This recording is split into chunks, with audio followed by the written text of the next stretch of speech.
Hello and welcome to this week's View from the Commentary Box, covering the Autumn Test Series from BT Murrayfield. And the scoreline makes for very good reading tonight. Scotland 52, Argentina 29. Well, with me are Stuart McFarlane, who was calling it for Talksport, Grahame MacGregor, BBC Radio Scotland, and from Borders Rugby Television, Robin Purdie and Euan Welsh. Well, where do we begin, Stuart, on this one? Because that was some scoreline and some match, all action. It was. It'll be a challenge for anybody editing a highlights package and keeping it down to a couple of minutes. Because if you look at the basic numbers, you've given us the scoreline, but if you look at the fact that there was 12 tries, 8 for Scotland, 4 for Argentina, 1 red card, 5 yellow cards. The red card, the Argentinian player sent off in 22 minutes. So a sizable chunk of the game where they're playing with 14 men. They end up for 9 minutes playing with 12 men. Scotland also have 2 players yellow carded. There is the clam jamfrey to end all clam jamfreys, when there's a coming together of, at the time, 28 probably players that were on the park at the time. And that descended into utter chaos involving the assistant referees and the referee, who certainly earned his money today, there's no question about that, Carol Dixon. But it was a thoroughly entertaining international, and I think everybody who came into the stadium to watch the game, even if their allegiance was for the visiting side, would go away having watched a very entertaining and at times a slightly old school international. There was so much to it. Absolutely. Now, Grahame, you've been to all the internationals here, going back to the 1950s. How does this one rate? Well, we certainly saved the best till last. It had everything, as Stuart's just saying there, and it was the best way to finish. I'm glad that we didn't finish the way we played the first match. Plainly, it would have been a kind of sour taste. But it was a strange match for lots of reasons, of course, and. If I was Argentinian, I wouldn't be very happy for a lot of reasons, but we've just heard the Argentinian coach saying that he basically accepted the fact that that's the way it was, and he didn't complain about the yellow cards or indeed the red card, and he couldn't, because in fact I think they were all fairly given. It's a pity in a way that the cards are there, because you never know how much that affects a game. But interesting, some of the players, just been listening to some of them after their after the press conference, saying that to some extent often cards galvanise the side that loses the player, and being down to 12, it looked like at that point, well, we're going to absolutely swamp them. Well, whitewash fever hit all the Scottish players, and we didn't even get near the whitewash for that matter, so it made it strange in that way. But it was a great win. 8 tries, to score 8 tries at any time is just fantastic, and we can look ahead with some confidence to the Six Nations. And you share that view, Robin, I think, as well. And we could actually be sitting here tonight 4 out of 4 quite easily. Yeah, we weren't far away, were we? I think it's been I think all in all it's been a good autumn campaign. Stuart, a couple of narrow losses, could have beat one of which was New Zealand, who we could have beat. Fiji was workmanlike, but then Fiji went okay the following week against Ireland, as we said last week. But I thought Scotland were sensational today. You can only beat what's put in front of you. Yes, absolutely, Argentina were down to 14 men from 22 minutes, but Scotland had some top performers out there today, and I am pretty confident that we would have seen Argentina, who, let's not forget, are ranked above us in the world. We would have seen Argentina away today if they had their full complement. Finn Russell, what more can you say about the man? Full complement Argentina. Russell too good today, and we still win that. Yeah, well, let's have a Hoik perspective, because Darcy Graham scored a hat-trick. He'll be delighted with that. And Stuart Hogg got a try as well to extend his Scottish record to 27 tries. Euan Welsh, what about from a Hoik perspective? Yeah, no, it's great, obviously, to have 2 players starting the game from the same small town. You'd like to think that Rory Sutherland might have been involved today had he not picked up that injury last week as well. So I think it's huge for the town to have 2 players that are not only in the squad but in the starting 15, and then also putting in performances like they did today. I thought Darcy Graham was outstanding on the wing, and I think there was a couple of times I think Stuart Hogg was screaming for the ball out wide at certain points, but in the end he did manage to get his try. And I think that the way that the 2 interact on the pitch, I know for me it shows that they know each other. It shows that they've got so much love and respect for each other. And no, I think it's amazing that, as I say, that a small town can have two players playing at a really high-end level on the international stage. You know, it wasn't that long ago that we just couldn't get tries anywhere, and now we're getting them a lot. Yeah, and I think it's, for me, obviously, when you look at them, just two players standing side by side, they both offer such different things, but almost a lot of similarities as well. So I think, I mean, you would look at them, and Duhan van der Merwe has been spoken as almost being like a ninth forward, just by his stature and the way he's built. But then I also think that Darcy has got that little kind of feistiness about him that puts him right in amongst the big boys, and he's no feared to get involved. OK, well, we're going to hear the press conference now. Gregor Townsend, which will be a much happier affair, I would imagine, than the one last week, let's say. And let's have a listen to that press conference featuring Gregor Townsend. This was the first question. If you'd been offered 8 tries, 50 points on the prelim beforehand, you would have taken it. What do you make of that performance? Yeah, of course we would have. And at half time, when they scored, we knew it was going to be a tricky second half. So no, delighted with the players adapting to certain situations. Some of those situations are things going against us. So I think 3 of the tries were from turnovers, and they got one of those had an intercept. But they stayed calm. They realised that what we were doing in attack and defence was having a big effect on Argentina. And I loved the energy in the last 10 minutes. So to go back, score another try, I thought the energy in defence in the last set was outstanding. Felt we could have got a couple of calls around the breakdown then, and although we did concede that try, that was us at the end as much as that was us when we were scoring the tries. Your pressure forced Argentina into a lot of ill discipline. They were down to 12 at one stage. Were you worried you were trying to force the issue a little bit too often in that period?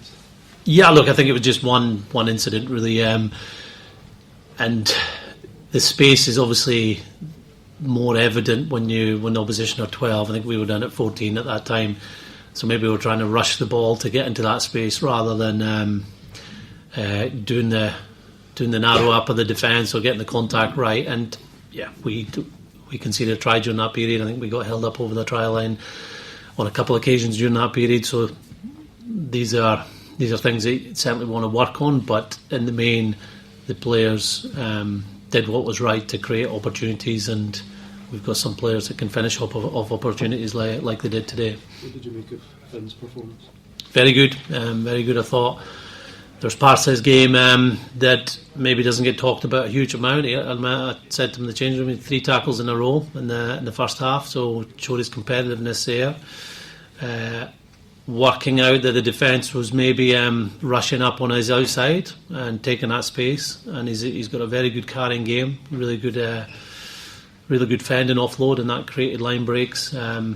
And the little kick through in the second half was obviously the right thing to do and create a try for Cam, I think. So, yeah, and his passing skills are up there with the best in the world. So you maybe we expect those great passes, but they led to some really good opportunities. Stuart's line off him was a very good pass by Finn, and then later he hits Blair instead, and Blair creates a try for Darcy in the corner. So, yeah, very good display. It's a brilliant way to end the year, Gregor. Where do you see yourselves now going into what is going to be a fairly massive 2023? Well, we're a match for anyone, and I think we've shown that over not just last few games, but a bit before that. You asked Jamie a question earlier about World Rugby just now. It is so competitive. Like the week after we lost to Australia by a point, they lose in Paris by a point, and they were leading most of the game. There's obviously other games where people beat others. England losing to Argentina losing to Wales the following week, Wales losing to Georgia. So it is a moment for a team to come through, and for us, there's no better time to do that than next year with the Six Nations and a World Cup. You're constantly learning and building on where we believe we're our strongest, and getting our best players on the ball as much as possible, going through long sets of defence, but also you're you have to learn from the things that maybe haven't gone as well for you. And one area that we talked a lot about was being in the games right to the end. Now today was slightly different in that we were well ahead, but that's something that we will constantly have to work on, and never thinking a game's won or lost.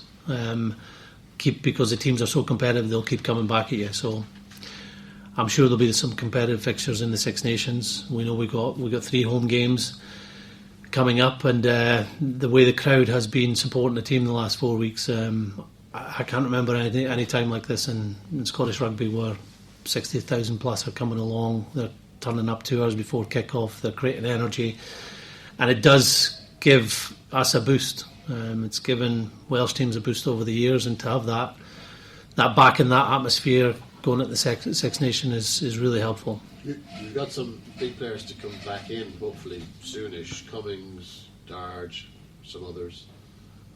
Important players for you that will really add to the team, or the 23 for sure.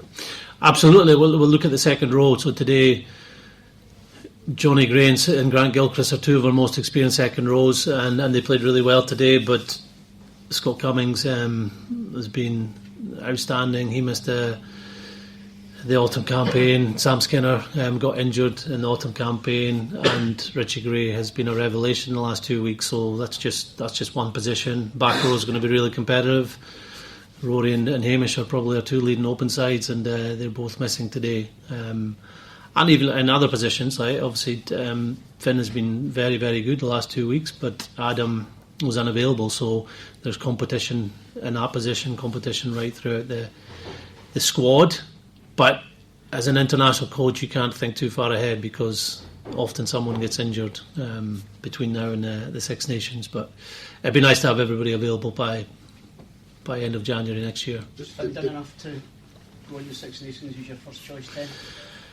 Yeah, he's now the man in possession. So he's played really well the last 2 weeks, and it'll take something from Blair and Adam to change that, because Finn has played really well the last 2 weeks. How do you evaluate the 4 games? The 4 games. Obviously we're really disappointed last week that we played some excellent rugby, but we didn't get the win. And we know we don't get that opportunity very often against, not only to play New Zealand but to beat them when you're playing your best rugby and you're up on the scoreboard. The Australia game, there was a big turning point in that game when we were 9 points up, and to lose a yellow card close to their try line and then to go down. I was proud of the way the team came back and created an opportunity for us to win. Fiji had a difficult opponent, and we left some scores out there, but it was a solid win. And today was a real professional job in the second half. But more than just a professional job, I thought it was a lot of creativity. I thought our bench made a big impact this week. It was certainly something we took from last week's game, that the New Zealand bench upped the energy. I thought our guys did that well today. Stuart not being captain did well today. Yeah, look. Lead him up a bit. Yeah, I think Jamie's done a brilliant job. You guys will see that when he comes in here, but he's been very confident, calm, and he's allowed others to lead. And Stuart's been one of the leaders too. So Stuart's been full of energy. He's obviously one of our best players. And when you look at the back 3 that played the last 3 weeks together, there's multiple threats there. There's a very, very strong runner who's had a couple of really good moments in defence, and Duan. There's a winger on the other side who's a nightmare to play against, I can imagine, who's scoring lots of tries. And then Stuart, who's the creative player, who's got a really good all-round game, an excellent kicking game, can finish off tries like he showed today, but also can put other people away. So yeah, that's a really good mix we have in that back 3. And today, rather than maybe the Australia game, we got them the ball more, and sometimes that's circumstance with weather and types of games, but I thought that the midfield did really well to get them involved. To take the next step, Gregor, I mean, you've got a really good squad and more to come back in. You've got a deadly backline. Is the improvement to get to the next level mental? I think mental's a part of the game, yes, and I think what we've worked on is is being resilient and coming back in games and being calm under moments when the opposition have their ascendancy. I think taking opportunities, that's still a work on. We were held up over the try line twice today. We were close to the try line on 4, if not 5 occasions last week, and we didn't score. So that will be a work on, and there's a bit of mental in there, a calmness to know what the space is. But a lot of that is rugby as well, holding your depth, executing a pass, being connected with those around you. So it's all everything. It's the rugby, the connections, the mental side of it, and being able to be really consistent in your performances, which we weren't in last year's Six Nations, and that's an aim for us this year, to be tough to beat in all 5 games. Do those defeats, the kind of pain of those defeats, you obviously don't want to go through them, does that breed resilience, that kind of frustration and anger that they would have had losing games that they might have won? A little bit. It generates learning, learning from us as coaches on what we need to emphasise, who we need to select, but also as a group, how do we back up wins, but also how do we manage moments where either we're ahead, the opposition are going to throw everything at us, or we've gone behind and we can get back in the game. And it is a continual process. Once you think you've got that sorted, then it'll come back to bite you. You've got to be on top of that the whole time. So Gregor Townsend at the press conference after the Scotland 52, Argentina 29 scoreline. Robin, your thoughts on what he had to say there? I thought he was in fine fettle this afternoon, Gregor, much more so than the last 2 weeks, justifiably so. As well, he even got a reasonably easy time of it from Tom English, so I think everybody in the press conference was pretty happy. But no, I think you'll be justifiably delighted, and there would be so much. I think it's such a fillip to go from today into the Six Nations, coming off that really painful defeat last week, and like I say, what I said was before, a workmanlike performance against Fiji in the defeat to Australia. That's a big lift for everybody, the players, the management, Gregor, the spectators, the fans. Everybody's buoyant again, and it was spoken about in the press conference just how almost up in the air international rugby is at the moment. I mean, Georgia beat Wales today, for example. Australia were seen off by Italy, and there's just that sense that anybody on the day can beat anybody now, the All Blacks included. So yeah, I think we're in fine fettle going into the Six Nations. I'm always the optimist going into the Six Nations, but they can't have done any more than they did today to give that feeling heading into that tournament. And of course, let's remind everybody that it's England first up at Twickenham, which, say 10 years ago, that would put the fear of God into everyone. Not now. Certainly it's the case. Plainly we have a pretty good record against England over the last 3 or 4 years, and none the least down at Twickenham, and we'll go there, I hope, with supreme confidence, but reality as well. And it's 2 months off, a lot of things can happen, players can get injured and so on, but plainly for most of that match today we were playing the kind of game we've been looking for Scotland for a while, and we'll no doubt talk about it again in depth, but plainly if there was one reason, it's got to be Finn Russell's fantastic display today, one of the best displays I've ever seen from a standoff. He must surely be, I don't know how the other ones did today, but he surely must be right up there at the very top in terms of the world, and it's a maturity which comes of one's seen in the last 2 or 3 years, and that he's not selfish, he wants the team to win, and he sets up the tries, and his kicking was pretty good as well, obviously. So that really was at long last we had him back, what we've been saying, and we all said last week we thought we'd win, and we did. So in the background you can obviously hear the cleaners are in, taking the advertising off the pitch and make a bit of a din, but hopefully you can hear us okay. And Stuart, let's talk about what Graham has just been talking about, which is regarding Finn Russell, and indeed what Gregor Townsend said, that it's his now to lose, effectively.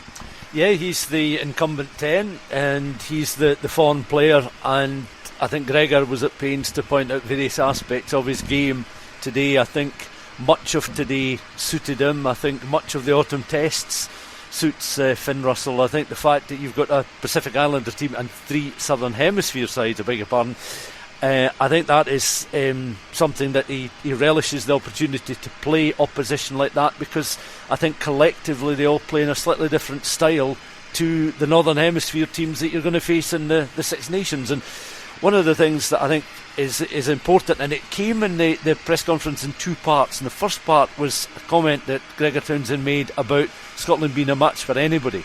What's the time period of that? Is that one game? Is that for a tournament? Is that a 60-minute spell in one game?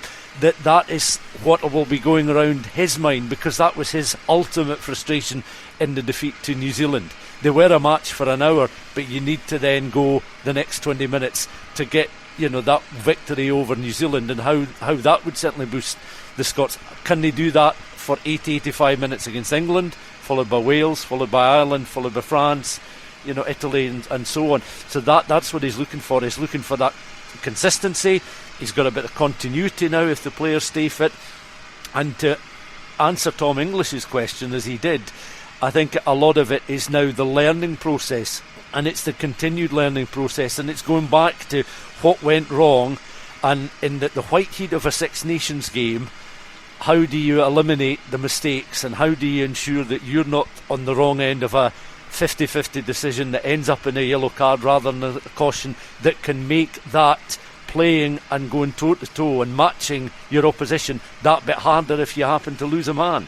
So I think he knows now, with this squad of players, that the fine margins, it's tightening up every constituent part of the team, and when 4 or 5 areas are nice and tight and flowing and it's a well-oiled machine, something else maybe begins to unravel, and it's to try and avoid that. Well, also as well, I mean, we've been hearing talk about our deadly backline, particularly the back three, and with the wingers and Hoggy as well. But Euan, today we really saw that. 8 tries and all from the backs. Yeah, and I think it comes with a style of play that we play against the teams in the autumn. I think it's a lot of the play that we've seen when we have kind of tried to truck it up with the forwards. We've gave away a lot of penalties as we've hunted down tries to the forwards and through those constant phases. But for me, the way that we like playing, especially with Finn Russell orchestrating things at 10, is very much through the backline and through the hands and quick ball and trying things out. Obviously, there's a limit to where you can go with that. I think I almost get really excited when we see advantage when we're inside that 22, because that's when Finn Russell can play his magic, when he knows he's got the advantage.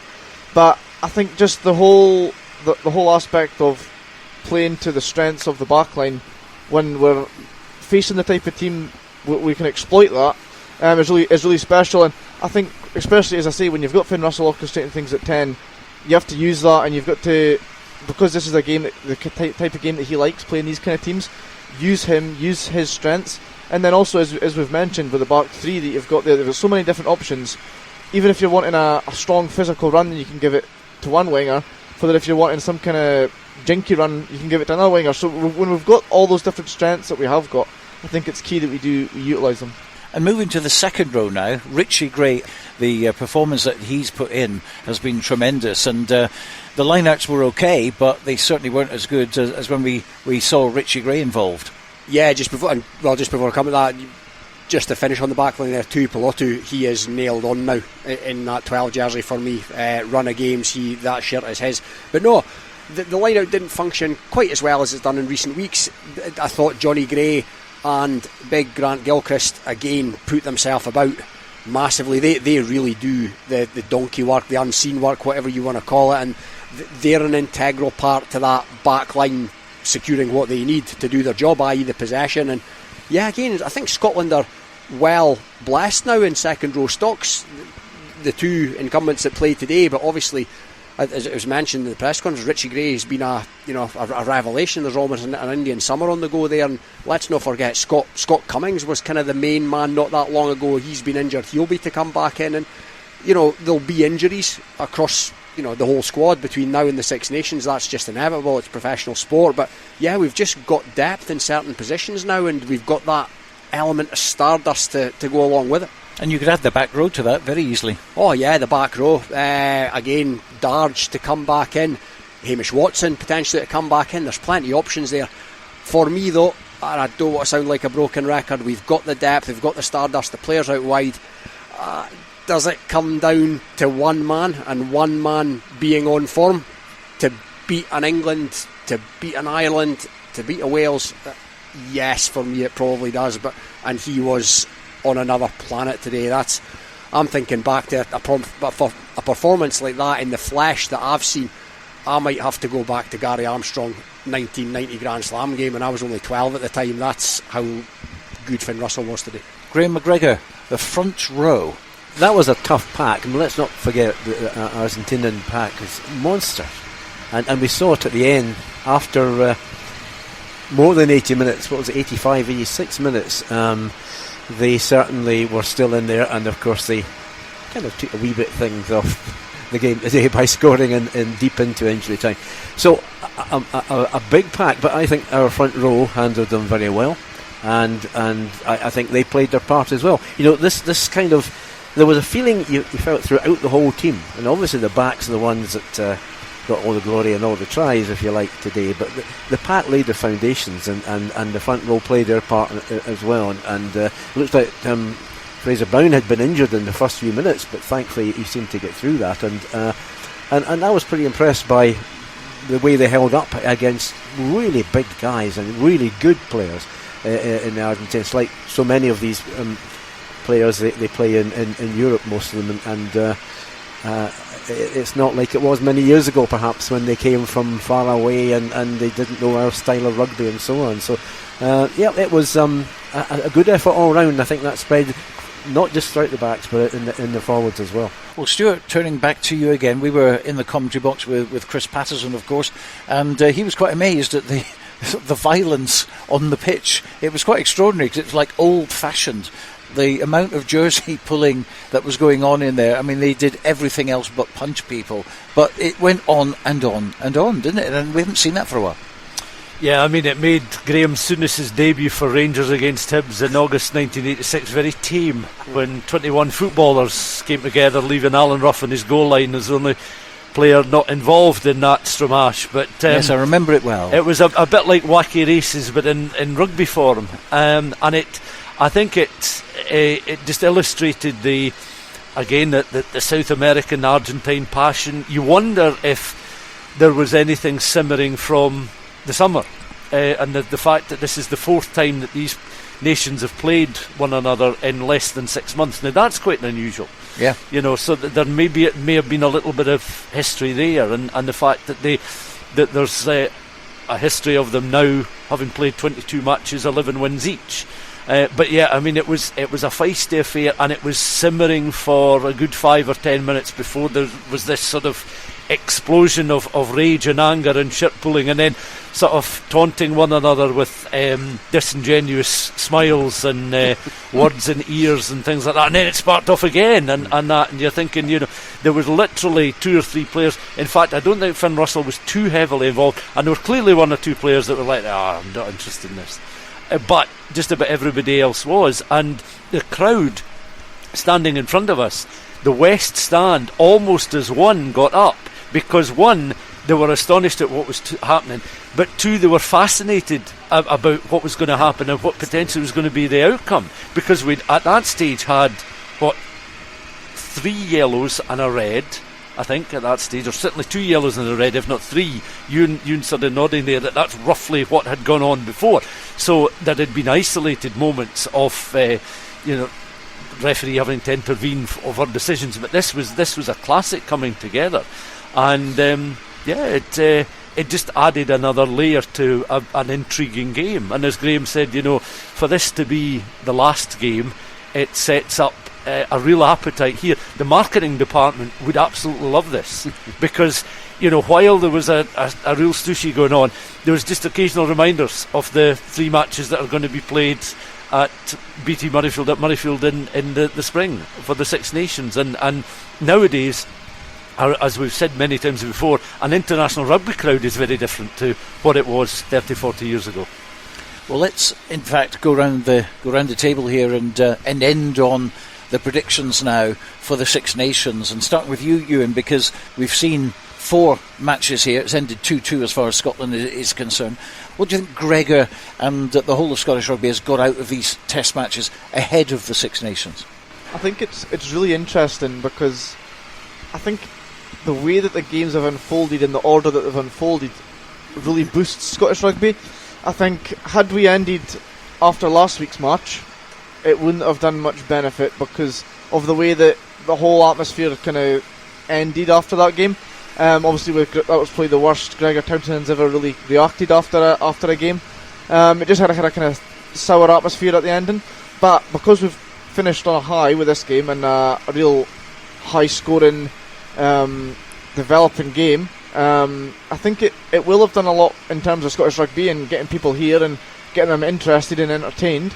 In terms of the on-field stuff, I think the way that the games have unfolded in the order that they've unfolded, it will benefit us. As everybody's already alluded to, there is plenty of rugby in terms of club level that will be played between now and the Six Nations, in which players will get injured and things will happen and new players might enter the fray. But based on what we've seen over the last 4 weeks, I don't think Scotland are in any worse a place than we're coming into this. I think, if anything, they're better off for it, which is obviously always a good sign after a series of four tests. And I think they'll just have to they'll regroup, they'll watch back all the games, and especially the coaching staff, and pull on the positives, and they'll just have to take into the Six Nations that although we never want to base a team of 15 on one person, that, I mean, you could see when the match finished and Finn Russell done an interview, the crowd was ecstatic. There's a real buzz. I mean, the social media front for Scottish rugby ever since he was missed out of the squad was huge. People have been speaking about it left, right and centre. So he's obviously a player that creates a lot of noise amongst the general fans. And as you say, the fan kind of area has changed a lot in the last few years. So I think that Scottish rugby has got a lot of positives to work on, and it can only be a good thing going into the Six Nations. And Graham, 6 days is a long time in rugby. It was a totally different atmosphere against New Zealand after the match to how we're all feeling now. Yeah, I've seen it all before. I mean, things can change 6 days from now. If we're having another match, it could change the other way. I mean, that's the way it is just now. As has been said, Jamie Ritchie at the press conference was saying that, of the 12, 15 top sides in the world, each could beat any of the other ones on the right day, and that right day hasn't quite yet come for us, for New Zealand certainly, but it was very close. As far as predicting the Six Nations, I think it's unpredictable, obviously. I mean, it is just it is so difficult to see. We've seen results in the last 4 weeks where, oh goodness me, and we've talked about some already even today, and that will probably happen in the Six Nations as well. Not maybe to the same extent, I think, but we go into the Six Nations every year at the beginning. It's always something to look forward to. The slate is clean on that very first day, and often the very first day, and for us it will be down at Twickenham this time again, it all falls apart. Who knows? I think we can go in with confidence.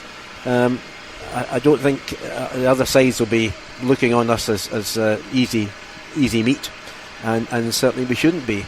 And it's so difficult. What Gregor as a coach needs to do, of course, is the coach is always looking to take the good things out of matches and carry them forward, and look at the things which need to be addressed and address them. And sometimes that happens, and then other things fall off. It's getting a full 100% in any match is probably impossible, and you're always trying to attain as much as near to that as you can. But with the kind of players we've been talking about, the ones that have yet to come in, we do have pretty good squad at the moment, and it's about just getting it right on the day, and that ultimately becomes impossible to predict, because little things can change, as we know, small things, small margins we've talked about, but we can be confident. So I look forward to the Six Nations with confidence. What about you, Robin? Yeah, well, I'm going to disclaimer this a wee bit by saying exactly as I said after the Fiji game. We do not have the divine right to beat anybody. Italy, Wales. However, I firmly believe that we will beat Italy. I firmly believe we will beat Wales. I'll be very disappointed if we don't, based on what we've seen today. I think England are absolutely there for the taking. To me, Eddie Jones still doesn't know his best starting 15, so much chopping and changing there. I'll be pleased with 3 wins out of 5, because I still think that France and Ireland are probably a cut above the other teams in the tournament, us included, but we are bridging that gap. Some people, more sage pundits, if you like, than I, say that we're still possibly 20 years behind Ireland in their infrastructure and where the provinces are and that kind of stuff. But I think the gap is narrowing. We don't have the player pool, let's remind ourselves. But yeah, I think as Graham said, I think we're going into the Six Nations full of confidence, and why not? And Stuart, we've been there before, haven't we? We've been really confident ahead of the Six Nations, only for it to be dashed. And we go back into the history books. 1999 was the last time we won the championship, and that is a long, long time ago. Yeah, for a fan base, it's a bit tiresome, to be honest, when it stretches to so many years and beyond a couple of decades. I think one thing that is crucial, and it sort of touches on something that each of the other guys has already mentioned, is it has to be a sort of straight line of thinking. We've touched on this before in previous podcasts. There can't really be any distractions. Even if there's injuries, there can't be any in-house distractions. I think that was a somewhat calamitous in the campaign before.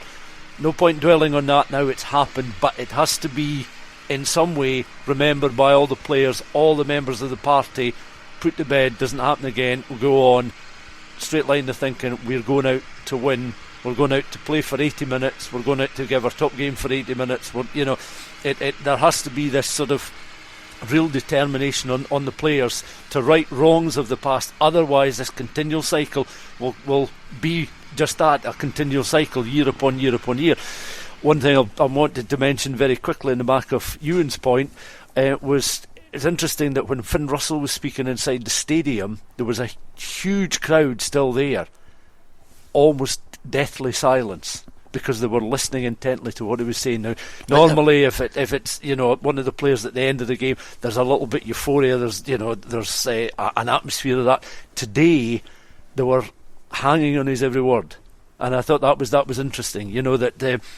He has that factor about him at the moment, and his prime age is 30 now. He'll be 31 come the World Cup. Hogg will be 31. So again, if they're wanting a legacy that goes beyond Calcutta Cup success at international level and beyond fringes of groups and quarterfinals of the World Cup, happens now, or it doesn't happen at all.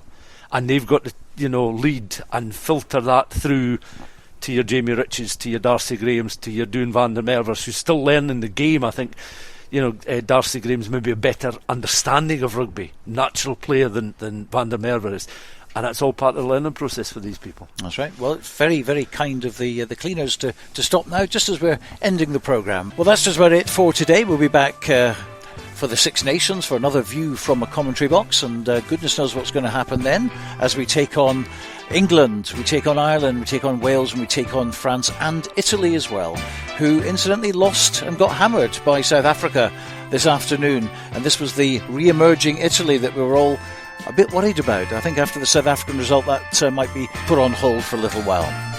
But that's it from Stuart McFarlane, Euan Welsh, Grahame MacGregor and Robin Purdie. From me, Stuart Cameron, bye-bye for now.